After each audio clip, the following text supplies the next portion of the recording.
ঐতিহাসিক Sinhalese sports club মাঠে ঢুকেই অধিনায়ক নাজমুল হোসেন শান্তর গন্তব্য উইকেটের দিকে। কলম্বো টেস্ট যে বড় পরীক্ষা, গলের ধারাবাহিকতা ধরে রাখার চ্যালেঞ্জও বটে। ছোটখাটো একটা মিটিং সেরে নিলেন head coach Phil Simmons, Mohammad Salauddin আর শান্ত। উইকেট বিবেচনায় সাজাতে হবে একাদশ, তাই গভীর মনোযোগে উইকেট পর্যবেক্ষণ করলেন অধিনায়ক আর কোচিং স্টাফরা। অনুশীলন শুরুর আগে ফুটবল খেলায় মাতলেন ক্রিকেটাররা। গা গরম সেশন শেষে স্কিল ট্রেনিংয়ে মনোযোগ দেন তারা। প্যাড আপ হয়ে কেউ গেছেন নেট সেশনে, আবার কেউ করেছেন ফিল্ডিং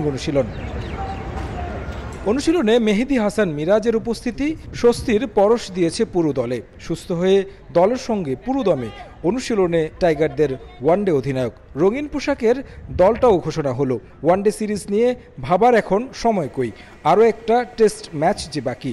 লিটন দাসের সঙ্গে খানিকক্ষণ আলোচনা শেষে চলে যান নেটে।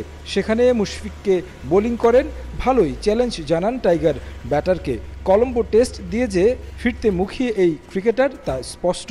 অধিনায়ক শান্তও তার অপেক্ষায়। আমি সবসময় বলি মিরাজ কিন্তু খুব গুরুত্বপূর্ণ একজন প্লেয়ার আমাদের টিমের জন্য, কারণ ব্যাটিং এবং বোলিং যেভাবে কন্ট্রিবিউট করে প্রত্যেকটা ম্যাচে কিন্তু ইম্প্যাক্টফুল ব্যাটিংয়ে ইনিংস থাকে এবং বোলিংয়ে ইম্প্যাক্টফুল বোলিং থাকে। সো ও আসাতে অবশ্যই টিমের ব্যালেন্সটা আর একটু ভালো হবে এবং আমি আশা করব যে সে এই ম্যাচে ভালোভাবে এই দলের জন্য কন্ট্রিবিউট করতে পারবে। সাদমান ব্যাটিং করেন মূল মাঠে, তাকে বোলিং করেন হাসান মাহমুদ, নাহিদ রানারা। ফিল্ডিং কোচের ক্লাসে সময় দেন জাকের, বিজয়, খালেদরা। লম্বা সময় তাদের পরীক্ষা নেন জেমস পেমেন্ট। এরপর ব্যাটিং অনুশীলন করেন লিটন, জাকেররাও। তবে শান্ত ছিলেন বিশ্রামে। স্লিপ ফিল্ডিংয়ের সময় আঙ্গুলে চোট পেয়েছেন টাইগার অধিনায়ক। অনুশীলন শেষে ক্রিকেটাররা খানিকটা আড্ডায় মজেছেন।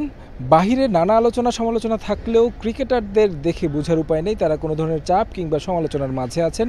নির্ভার বলতে হয় দলকে। তবে একটা চিন্তার কারণ নিশ্চয়ই উঁকি দিয়েছে অধিনায়ক নাজমুল হোসেন শান্ত। হাতে যে ব্যথা পেয়েছেন সেটা আসলে কতটুকু ঘোরতর সেটাই এখন দেখার বিষয়।